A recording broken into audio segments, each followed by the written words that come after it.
रावण के जो सेना में लोग थे, जब नल नील राम का पत्थर लिख रहे थे और पानी में बहा रहे थे, तो रावण के सेनापति और सेना रावण के पास में पहुंची। महाराज, तुम्हें पता है राम जी का नाम लिख करके वो पत्थर तैरने लगता है। राम नाम लिखने के बाद भी पत्थर तैरने लगता है। रावण बोला, ये कोई ज्यादा बड़ी बात नहीं है, ये कोई ज्यादा बड़ी बात नहीं है, पत्थर तो मेरे नाम का भी तैरने लगेगा। सब लोग अचंभे में पड़ गए। राम जी के नाम का पत्थर तैर रहा है, रावण के नाम का भी पत्थर तैरेगा, चलो चलो देखेंगे। रावण सबको समुद्र में लेकर के गया। समुद्र के किनारे रावण ने एक पत्थर उठाया और उस पत्थर पे लिखा रावण। ध्यान से सुनना, रावण ने एक पत्थर उठाया और उस पत्थर पे लिखा रावण, और जैसे ही पानी में डाला वो पत्थर तो तैरने लगा। सब लोग जय जयकार करने लगे, वाह हमारे भी महाराज बहुत चमत्कारी हैं, बहुत बढ़िया, हमारे भी महाराज बहुत चमत्कारी हैं।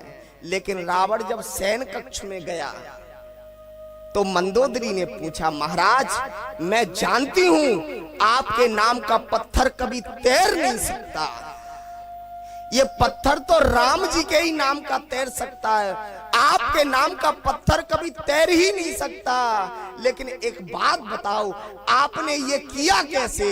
तो रावण ने कहा, अरे पागल, मैंने कुछ नहीं किया, मैंने उस पत्थर को कसम दे दी, ए पत्थर अगर तू डूब गया तो तुझे राम की सौगंध है, इसलिए डूबना नहीं। वो पत्थर डूबा ही नहीं,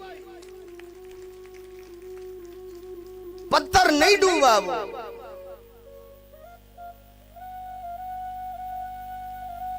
प्यार से बोलो,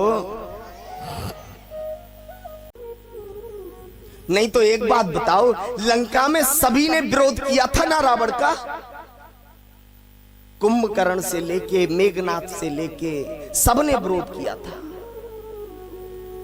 मेघनाथ तो मरने वाला ही नहीं था, मेघनाथ को तो वरदान लगा हुआ था कि जो 14 वर्षों तक सोए नहीं वो ही तुम्हें मार सकता है। 14 वर्षों तक जो ब्रह्मचर्य का पालन करता रहे वो ही तुम्हें मार सकता है। और सुन, 14 वर्षों तक जिसकी पत्नी एक टांग पर खड़ी रहे वो ही तुम्हें मार सकता है। इसीलिए लक्ष्मण जी ने मेघनाथ को मारा था, क्योंकि लक्ष्मण जी 14 वर्षों तक सोए नहीं और उनकी पत्नी एक टांग पर होकर के खड़ी रही थी, एक टांग पे होकर खड़ी रही थी। समझ में आ रही है ना? प्यार से बोलो, एक टांग पे होकर खड़ी रही थी, इसलिए लक्ष्मण जी मेघनाथ को मार पाए थे।